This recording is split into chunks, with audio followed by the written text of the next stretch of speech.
Welcome to Nasdaq Trade Talks. I'm Jill Malandrino, Global Markets Reporter at Nasdaq. Joining us for this segment, we have Brian Stutland, Chief Investment Officer at Equity Armor Investments. Brian, it's great to see you as always. Welcome back to Trade Talks. I'm here trying to give you a new position at the company over there. The market has everyone's mind in a volatile state. And let's talk about Fed policy for a moment here. It doesn't appear as if its interest rate strategy is going to be shifting anytime soon.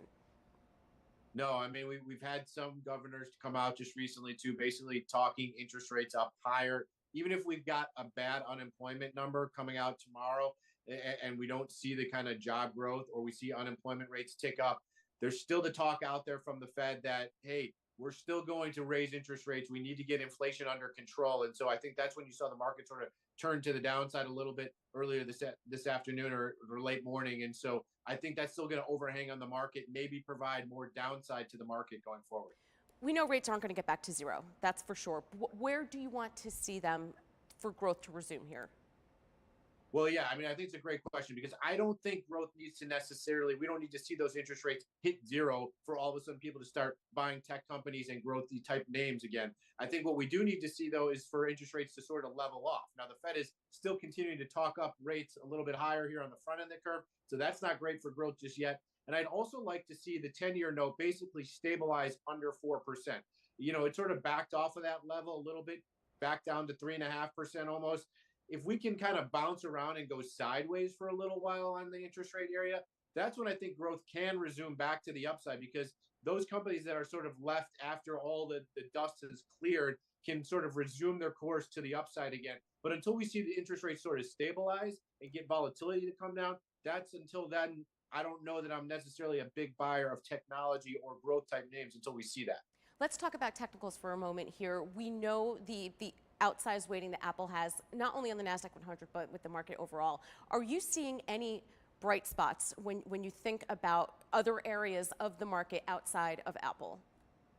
Well, I mean, I think you bring up Apple. Apple probably is the bright spot in the technology world because, yes, it has sold off pretty significantly in the last few weeks, but it actually is holding above its June lows here, whereas a lot of the market is not and had drifted lower and made new lows before the most recent pop the last few days. So certainly it seems like Apple's kind of held up with strength here a little bit. To me, that's bullish, right? When I look at VolQ and the volatility index in the Nasdaq, it has not made a new high. We haven't seen quite as the fear. The reason probably is Apple sort of holding up the tech sector and buoying that to the upside. So it's hanging in there. That's somewhat bullish for me. So I think if we get some sort of sell-off again through the middle of October here, because people are again worried about interest rates, Apple's an area where I'd be willing to buy. I've bought it for investors. Obviously, we hold Nasdaq index as part of one of our areas of strategy here, along with some of our value plays, and we've owned Apple in there.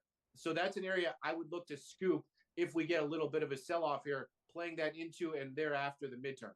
We know what's happening with interest rates, right? The Fed's been clear in telegraphing that. However, we also have earnings that are coming up just in the next week here, and of course the midterm elections. So do you think that we'll continue to see volatility and chop at least through the midterm elections? Well, when you look at indexes like the VolQ, that's an indication of volatility or of what traders expect volatility to be in the market, and that is trading still above 30. So that's over 2% moves that traders are expecting going forward over the next 30 days. So I do think we'll have a little bit of volatility headed into the midterms with earnings coming out. I think we'll get some movement. We may have even one last more sell-off. Those are some of the levels, though. Then I think it starts to level off come November, December. I'm not too rosy about 2023, but for now, I think if there is a volatility pop and a little bit of movement action to the downside, that's an area to scoop because then I think we'll start to get some contraction. Hopefully interest rates then sort of normalize. And, you know, like I talked about, needing to see those sort of level off and go sideways for a little while, for a few weeks, then maybe people come back in and buy these growth kind of names. Brian, let's wrap on sentiment for a moment here. We saw the Monday reading of the ISI. Every single respondent on that survey was bearish. So do you think that perhaps we have peaked at inflation? This is all priced in to the market. I mean, how much more bearish can you possibly get unless we have another sort of major volatile event that hits the marketplace? Well, I don't think we've gone through all of the inflation data and gotten through all that. I mean, we're still seeing rents kind of stay in there on that end of it. So some of the other inflation data besides the commodity picture, I think is still there in the economy. And so I think the Fed is going to need to start to see some of that cool off as well before they can really say, hey, inflation's gone or it's come back down to lower levels again.